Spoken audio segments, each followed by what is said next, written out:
Point Virgule, le podcast de Sciences Po Bordeaux. Des grands textes historiques expliqués en 5 minutes.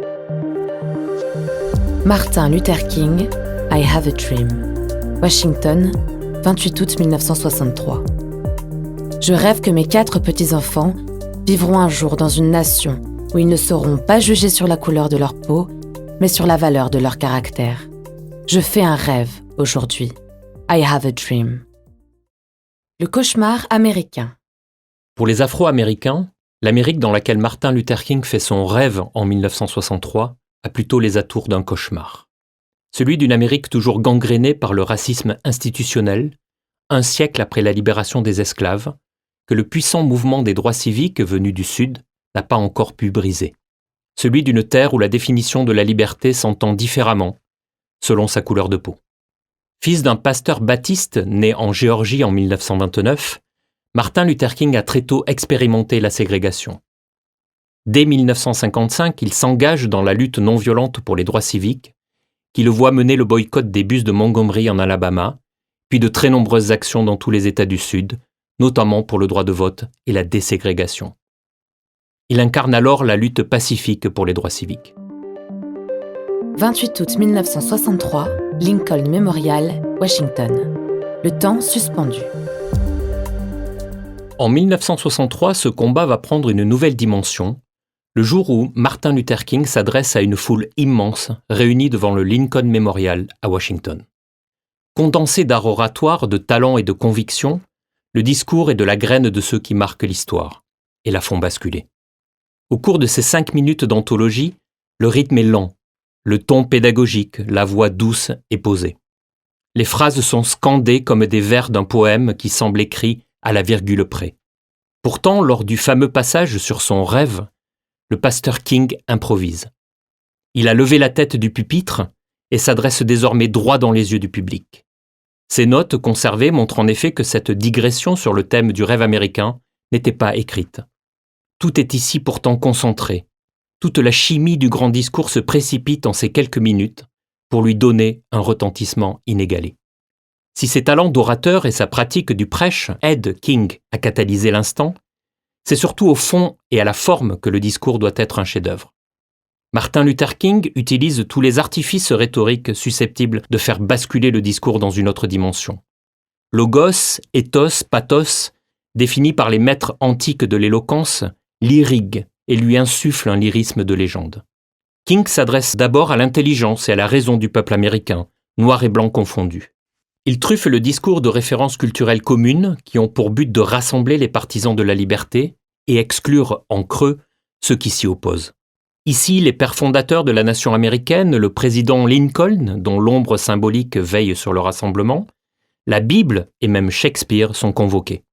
Il s'agit de montrer que le présent combat s'inscrit dans une certaine continuité de l'histoire américaine, sans rupture depuis la déclaration d'indépendance de 1776, qui affirmait, je cite, que tous les hommes sont créés égaux. Sans rupture depuis la proclamation d'émancipation des esclaves de 1863, qui mettait fin à l'esclavage. Montrer que les gens rassemblés devant lui à Washington en ce jour marchent dans le sens de l'histoire et que ceux qui remontent le courant finiront par être emportés. Mais King cherche également à bousculer, à faire définitivement prendre conscience de l'injustice dans laquelle des millions de Noirs américains sont maintenus. En substance, il exhorte à ouvrir les yeux sur la trahison du rêve américain. Lorsque les Noirs continuent de vivre à l'écart sur leur îlot de pauvreté au milieu d'un vaste océan de prospérité matérielle, lorsque les Noirs languissent encore dans les marges de la société américaine ou se trouvent exilés dans leur propre pays, lorsqu'ils sont toujours et encore battus par les orages de la persécution et secoués par les bourrasques de la brutalité policière, alors il convient de travailler ensemble, de prier ensemble, de lutter ensemble, d'aller en prison ensemble, de défendre la cause de la liberté ensemble, en sachant qu'un jour, nous serons libres. Enfin, King cherche à percer les cœurs. Pour cela, il convient de rêver aussi. « Je fais un rêve aujourd'hui », s'écrie-t-il alors. Un rêve d'émancipation, un rêve de justice, un rêve de libération, un nouveau rêve américain dans lequel, je cite, « les fils d'anciens esclaves et ceux d'anciens propriétaires d'esclaves pourront s'asseoir ensemble à la table de la fraternité. Un rêve dans lequel ces 4 petits-enfants vivront un jour dans une nation où ils ne seront pas jugés sur la couleur de leur peau, mais sur la valeur de leur caractère. Un rêve dans lequel les anaphores tels que « I have a dream » ou « Let freedom ring », chacune répétée plus de 10 fois, bercent les corps et les cœurs, comme autant de refrains d'un negro spiritual qui se terminerait par une promesse « Enfin libre,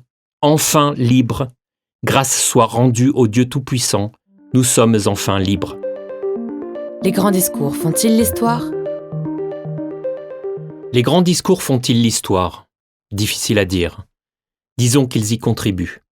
En galvanisant la foule ce jour-là, en insufflant une force inégalée au mouvement des droits civiques, I Have a Dream a permis l'aboutissement d'un combat politique concrétisé quelques années plus tard par des décisions historiques prises par le président Johnson. Moins d'1 an après le discours, le 2 juillet 1964, le Civil Rights Act met fin à toute forme de ségrégation, de discrimination, reposant sur la race, la couleur, la religion, le sexe ou l'origine nationale. 1 an plus tard, en août 1965, le Voting Act Rights interdisait les discriminations raciales dans l'exercice du droit de vote. Enfin, le 11 avril 1968, un autre Civil Rights Act venait compléter l'œuvre initiée par Martin Luther King quelques mois après son assassinat à Memphis. C'est son parcours et son combat tout entier condensé dans I Have a Dream qui ont mené à ces avancées.